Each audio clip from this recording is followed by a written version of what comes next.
Video பார்க்குற எல்லாருக்கும் வணக்கம். இன்றைக்கி நம்ம எதை பற்றி பார்க்க போகிறோம்னு பார்த்தீங்கன்னா, சைனாவில் 1 மந்த்துக்கு சர்வே பண்ணுறதுக்கான செலவு, அது போக அங்கே என்ன மாதிரி கல்ச்சர், இது மாதிரி ஃபுட்டு விஷயங்கள், இதெல்லாம் பற்றி தான் இன்றைக்கி நம்ம பார்க்க போகிறோம். நாங்கள் ஸ்டே பண்ணியிருந்த இடம்னு பார்த்தீங்கன்னா டொங்வான் சிட்டி அப்படிங்கிற இடத்துல தான் நாங்கள் ஸ்டே பண்ணியிருந்தோம். நாங்கள் ஸ்டே பண்ணியிருந்த இடம் பார்த்தீங்கன்னா ஒரு அப்பார்ட்மெண்ட்டு. அந்த அப்பார்ட்மெண்ட்டில் பார்த்தீங்கன்னா கிட்டத்தட்ட ஒரு 19-20 ஃப்ளோர் இருந்தது. ஏன்னா அவ்வளோ பெரிய அப்பார்ட்மெண்ட்டு. அந்த அப்பார்ட்மெண்ட்டு நியர்பையாக இருக்கிற ஷாப்பிங் மாலு, சின்ன சின்ன சூப்பர் மார்க்கெட்டு, இந்த ஸ்ட்ரீட் வியூஸ், இது மாதிரி விஷயங்களை தான் நம்ம பார்க்க போகிறோம். வாங்க வீடியோக்குள்ளே போகலாம். நீங்கள் சைனா வந்தீங்கன்னா உங்களுக்கு முக்கியமான தேவைப்படுற விஷயங்கள் என்னென்னு பார்த்தீங்கன்னா, ஃபஸ்ட்டு நீங்கள் எந்த பொருள் வாங்கினாலும் டிரான்சாக்ஷன் பண்ணுறதுக்கு உங்கள்கிட்ட ஒரு ஆன்லைன் பேமெண்ட் இருக்கணும். அதுக்கு நம்ம ஊரில் கூகுள் பே எப்படி இருக்கோ அதே மாதிரி இங்கே அலிபேங்கிற ஒரு ஆப் யூஸ் பண்ணுறாங்க. அது போக உங்களுக்கு விசாட் அப்படிங்கிற மாதிரி, அதாவது நம்ம ஊரில் எப்படி வாட்ஸ்அப் எந்த அளவுக்கு பிரபலமாக இருக்கோ அதே மாதிரி இங்கே விசாட் அப்படிங்கிற ஆப்பும் யூஸ் பண்ணுவாங்க. அதுலேயே மணி டிரான்சாக்ஷன் பண்ணிக்கலாம். அது போக உங்களுக்கு பார்த்தீங்கன்னா VPN வந்து கனெக்டே ஆகாது. இங்கே பார்த்தீங்கன்னா வாட்ஸ்அப் கிடையாது, யூடியூப்லாம் எல்லாம் பேனடு.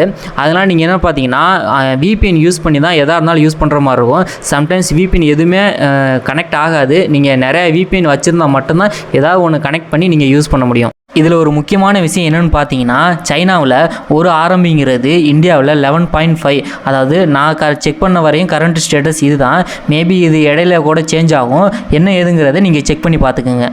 இதே மாதிரி இன்னொரு விஷயம் என்னென்னு பார்த்தீங்கன்னா, நம்ம ஊரில் 1 kgனா அவங்க ஊரில் 2 kgயாக கால்குலேட் பண்ணுவாங்க. கேஜினா கேஜி கிடையாது, சின்னுன்னு சொல்லிட்டு ஒரு யூனிட்டில் கால்குலேட் பண்ணுவாங்க. இப்போ ஆப்பிள் 2 சின்னு அப்படின்னா நமக்கு கிடைக்கிறது 1 kg தான் கிடைக்கும். அதாவது அவங்க 2 சின்னு யூஸ் பண்ணுவாங்க, நமக்கு 1 kg தான் கிடைக்கும்.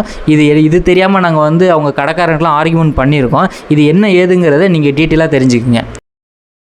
நாங்கள் பார்த்தீங்கன்னா டின்னர்லாம் முடிச்சுட்டு அப்படியே ஸ்ட்ரீட்டில் வாக் பண்ணலாம் அப்படின்னு சொல்லிட்டு போனோம். அப்படியே போகும்போது பார்த்தீங்கன்னா உங்களுக்கே தெரியும், எல்லா கடைக்கும் வெளியில் சேர் போட்டு ரவுண்டாக குரூப்பாக உட்காந்து ட்ரிங்க்ஸ் பண்ணுறதோ இல்லை அவங்க டின்னரை கம்ப்ளீட் பண்ணுறதோ இது மாதிரி விஷயங்களை ஜாலியாக பண்ணிக்கிட்டு இருந்தாங்க. நாங்களும் வீடியோ எடுத்து போய்கிட்டு இருந்தோம். எல்லாம் எங்களே பார்க்க ஆரம்பிச்சிட்டாங்க. இருந்தாலும் பரவாயில்லன்னு சொல்லிட்டு எடுத்துக்கிட்டு இருந்தோம். அவங்க ஒவ்வொரு டேபிளையும் பார்த்தீங்கன்னா அவங்க இந்த ஃபுட்டு வந்து சூடு ஆறாமல் இருக்கிறதுக்கு அடுப்பு மாதிரி வச்சு அன்னட்டே சூடு பண்ணி சாப்பிட்ற மாதிரிலாம் வச்சுருக்காங்க. பார்க்க இன்ட்ரெஸ்டிங்காகவும் இருந்தது, கொஞ்சம் டிஃப்ரெண்ட்டாகவும் இருந்தது. நாங்கள் ஸ்டே பண்ணியிருந்த ரூமுக்கு ஏதாவது திங்ஸ் வாங்கலாம் அப்படின்னு சொல்லிட்டு தேவைப்பட்டுச்சு. அதனால் சின்ன ஒரு சூப்பர் மார்க்கெட்டுக்கு வந்தோம். இந்த சூப்பர் மார்க்கெட் பார்த்தீங்கன்னா அவ்வளோ பெருசு கிடையாது, கொஞ்சம் சின்னது தான். பட் இங்கேயுமே ஓரளவு எல்லா பொருட்களும் கிடச்சிச்சு. நாங்கள் பார்த்தீங்கன்னா பக்கெட்டு, அந்த கப்பு, இது மாதிரி ஐட்டங்கள்லாம் வந்து பார்த்துக்கிட்டு இருந்தோம். இந்த பில்லோ, பெட்ஷீட்டு எல்லாமே வந்து இதாக இருந்தது. நாங்கள் போன டைம் பார்த்தீங்கன்னா சம்மர் டைம், அந்தளவுக்கு ஒன்றும் கூலிங் இல்லை.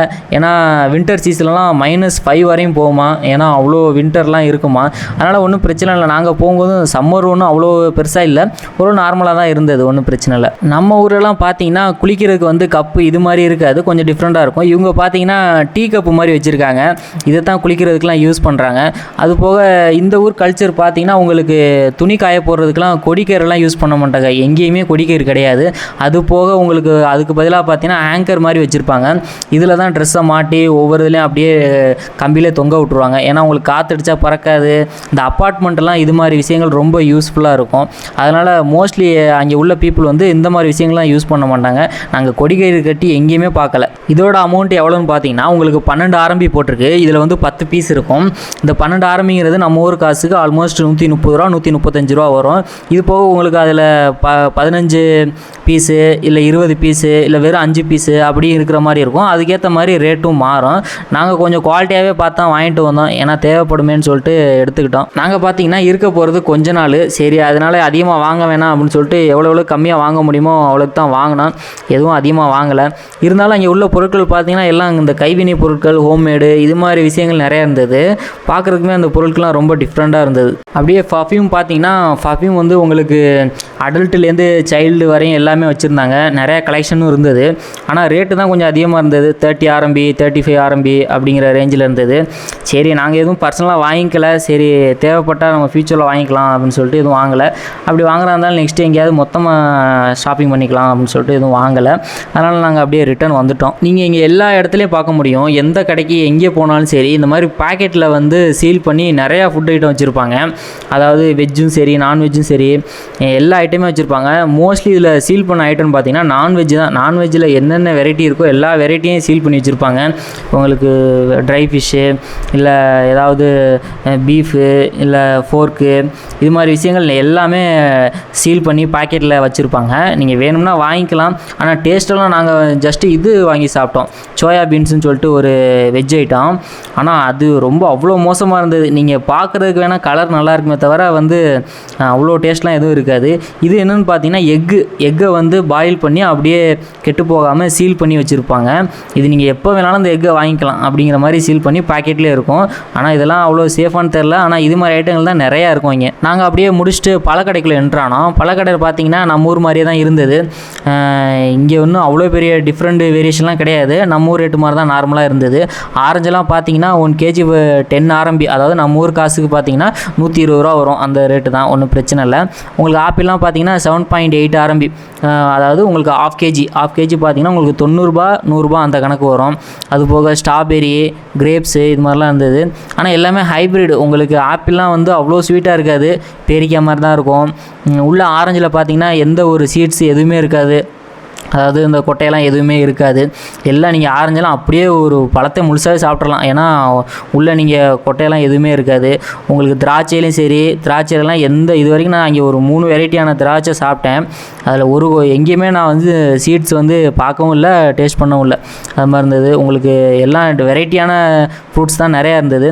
அது போக உங்களுக்கு தக்காளியெல்லாம் பார்த்தீங்கன்னா ரொம்ப குட்டியாக இருந்தது. அது கொஞ்சம் நேரத்தில் எனக்கு கன்ஃபியூஸ் ஆகிடுச்சு, அது தக்காளியாக என்னென்னு சரியாக தெரியலை. ஆனால் தக்காளி மாதிரியே தான் இருந்தது.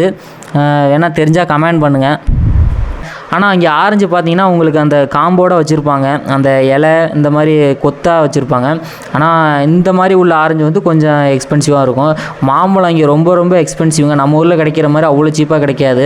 மாம்பழம் பார்த்தீங்கன்னா 8.8 RMB, ஆல்மோஸ்ட் நம்ம ஊர் காசுக்கு ½ kg 100 rupees வந்துடும். அது மாதிரி வச்சுருக்காங்க. அங்கே ரேட்டு இருந்தாலுமே அங்கே மாம்பழங்கிறது கொஞ்சம் ரேரு தான். தர்பூசணியெல்லாம் பார்த்தீங்கன்னா நம்ம ஊரில் வந்து ஒரு பழமே வந்து 40 ரூபா 50 ரூபாய்க்கு வாங்கலாம், அவ்வளோ கம்மியாக இருக்கும். இங்கே பார்த்தீங்கன்னா ஒரு எல்லாமே ஒரே சைஸில் ஒரு பழமாக வச்சுருக்காங்க. அதை வச்சு தான் வியாபாரம் பண்ணிக்கிட்டு இருக்காங்க. உங்களுக்கு முலாம்பழம் இது மாதிரி அந்த தர்பூசணி ஐட்டங்கள் நிறையா ஐட்டங்கள் வச்சுருக்காங்க. அப்புறம் பார்த்தீங்கன்னா நம்ம ஊர் சக்கரவள்ளி கிழங்கு. இந்த சக்கரவள்ளி கிழங்கை பார்த்தீங்கன்னா ஏதோ தங்கத்தை பாதுகாக்கிற மாதிரி ரேப் கவர்லாம் போட்டு அவ்வளோ சேஃப்டியாக வச்சுருந்தாங்க. இதுவுமே பார்த்தீங்கன்னா 5 RMB கிட்ட வருது. உங்களுக்கு இந்த ஆரஞ்சு தான் உயர்தர ஆரஞ்சு, மேபி இதுதான் ஹை ரேட்டுன்னு நினைக்கிறேன். உங்களுக்கு அதுக்கப்புறம் இது பேரிக்காய். இந்த பேரிக்காய் பார்த்தீங்கன்னா 6.8 RMB இருக்குது, அதுவுமே அதிகம்தான். அதுக்கப்புறம் கரும்பெல்லாம் வச்சுருந்தாங்க. கரும்பெல்லாம் இங்கே வந்து பார்த்தோன்னே எனக்கு ரொம்ப ஆச்சரியமாயிடுச்சு. அதுக்கப்புறம் உங்களுக்கு பிஸ்கட் ஐட்டங்கள் இந்த மாதிரி பேக்கடு கவரில் சீல் பண்ணியிருப்பாங்களே, இந்த மாதிரி ஐட்டங்கள்லாம் நிறையா இருந்தது. ஏன்னா நீங்கள் சாதாரண ஒரு கடைக்குள்ள போனாலே அந்த மாதிரி சீல் பண்ண ஐட்டங்கள்லாம் நிறையா இருக்கும். அந்த கூடை கேக்குன்னு சொல்லுவாங்களே அது, அப்புறம் பிஸ்கட்டு பேக் பண்ணி சீல் பண்ணியிருக்கோம், ப்ரெட்டு பன்னு, அப்புறம் மீட்டு அதாவது நான்வெஜ் ஐட்டங்கள்லாம் சீல் பண்ணி வச்சுருப்பாங்க. அப்புறம் கிட்டு சாப்பிட்றதுக்கான சாக்லேட்ஸு, பிஸ்கட்டு இது மாதிரி ஐட்டங்கள்லாம் நிறையா சீல் பண்ணி இந்த மாதிரி பேக்கெட்டில் உள்ள ஐட்டங்கள் நிறையா இருக்கும். உங்களுக்கு பார்க்க இன்ட்ரெஸ்ட்டாகவும் இருக்கும். இதெல்லாம் கொஞ்சம் சாப்பிட்ற மாதிரி தான் இருக்கும், அந்தளவுக்கு மோசமாக இருக்காது. ஆனால் எல்லாத்துலேயுமே அவங்க இதில் ஸ்வீட்டு காரம் ரொம்ப கம்மியாக இருக்கும். இது எதையும் நீங்கள் எதிர்பார்க்க முடியாது. ஓரளவு பார்த்தீங்கன்னா நாங்கள் வாங்க வேண்டியதெல்லாம் வாங்கிட்டு அப்படியே நைட்டு ரூமுக்கு கிளம்பியாச்சு. அடுத்த நாள் பார்த்தீங்கன்னா ஈவினிங் டைம் போல் நாங்கள் ஒரு பார்க்குக்கு வந்தோம். அதாவது நியர்பையாகவே ஒரு பார்க் இருக்குது. அந்த பார்க்கில் பார்த்தீங்கன்னா இந்த இந்த ஸ்கூலெல்லாம் விட்டுட்டு குழந்தைங்க விளாட்றது, பெரியவங்க வந்து ரிலாக்ஸ் பண்ணுறது, இது மாதிரி இடம் அங்கே இருந்தது. அப்போது அந்த இடத்துல பார்த்தீங்கன்னா ஒரு மியூசிக்கல் இன்ஸ்ட்ருமெண்ட்லாம் வச்சுட்டு இந்த பாட்டு பாடுவாங்கல்ல தெருக்கல்ல, அது மாதிரி ஒரு கேங்கு வந்து பாட்டெல்லாம் பாடிக்கிருந்தாங்க. நாங்கள் பார்த்தீங்கன்னா அது பார்க்குறதுக்காண்டி நின்னோம். அங்கே உள்ள பெரியவங்க சைல்டு எல்லாமே எங்களை ஃபோக்கஸ் பண்ண ஆரம்பிச்சிட்டாங்க. எங்கள்கிட்ட வந்து பேசிட்டு இது மாதிரி எங்கள்கிட்ட ஃபன் பண்ணிக்கிருந்தாங்க. நாங்களுமே அவங்கள வச்சு ஃபன் பண்ணிக்கிட்டு இதெல்லாம் இருந்தோம். அந்த பாட்டு பாடுறவங்க பார்த்தாங்க, அவங்கள்ட்ட விட எங்கள்கிட்ட தான் கூட்டம் அதிகமாக இருந்ததுனால சரி என்னத்துக்கு எதுவும் டிஸ்டர்ப் பண்ண வேணாம்னு சொல்லிட்டு அப்படியே கிளம்பிட்டோம். உடனே அங்கே உள்ள குழந்தைங்கள்லாம் பார்த்தீங்கன்னா போகாதீங்க, எங்கள் கூட டைம் ஸ்பெண்ட் பண்ணுங்கள், பேசுங்க அப்படிங்கிற மாதிரி ஃபன்னாக பேசிக்கிருந்தாங்க. சரி அவங்க எதுக்கு ஹர்ட் பண்ண வேணாம் அப்படின்னு சொல்லிட்டு நாங்களும் அந்த மியூசிக்கை வந்து கொஞ்சம் நேரம் கேட்டுக்கிட்டு தான் இருந்தோம். நல்லா தான் இருந்துச்சு. ஆனால் என்ன பாடினாங்கன்னு தான் புரியலை. இருந்தாலும் பெட்டராக தான் இருந்துச்சு. ஒரு மாதிரி கேட்குறதுக்கும் சரி பார்க்குறதுக்கும் சரி கொஞ்சம் டிஃப்ரெண்ட்டாக தான் இருந்தது. இந்த இடம் பார்த்தீங்கன்னா நாங்கள் தங்கியிருந்த அப்பார்ட்மெண்ட்டுக்கு நியர்பையாக இருக்கிற அப்பார்ட்மெண்ட்ஸ் அதெல்லாம். இங்கே ஸ்டே பண்ணுறதுக்கு 1 மந்த்துக்கு எவ்வளோ வரும்னு பார்த்தீங்கன்னா 16,000 17,000 சாதாரணமாகவே வரும். அதாவது ஒரு ரூமுக்கு நாங்கள் தங்கியது பார்த்தீங்கன்னா 17,000 வந்தது. அதுபோக உங்களுக்கு எல்லா ஃபெசிலிட்டியும் இருக்கும். கீழே பார்க்கிங்கு, உங்களுக்கு super market, swimming pool, relax பண்ணுறதுக்கு பார்க்கு, இது மாதிரி விஷயங்கள் நிறையா இருக்கும். அதனால் ஒன்றும் பிரச்சனை இல்லை, நீங்கள் ரிலாக்ஸாக இருக்கலாம். நெக்ஸ்ட் என்னென்னு பார்த்தீங்கன்னா வீடியோட எண்டுக்கு வந்துட்டோம். இந்த வீடியோவில் சைனாவில் இப்படிலாம் இருந்தால் ஓரளவு மேனேஜ் பண்ணலாம் அப்படிங்கிறத நீங்கள் கண்டிப்பாக தெரிஞ்சிருப்பீங்க நான் நம்புகிறேன். இன்னும் உங்களுக்கு டீட்டெயில்ஸ் வேணும்னா நெக்ஸ்ட் வீடியோ அப்லோட் பண்ணும்போது உங்களுக்கு எல்லா விஷயத்தையும் சொல்கிறேன். மறக்காமல் இந்த வீடியோ பிடிச்சதுன்னா லைக் அண்ட் ஷேர் பண்ணிக்கிங்க. உங்கள் ஃபேமிலி அண்ட் ஃப்ரெண்ட்ஸுக்கு ஷேர் பண்ணிவிடுங்க. முடிஞ்சால் நம்ம சேனலை சப்ஸ்கிரைப் பண்ணிக்கிங்க. நெக்ஸ்ட் வீடியோவில் பார்க்கும் வரை பை பாய்.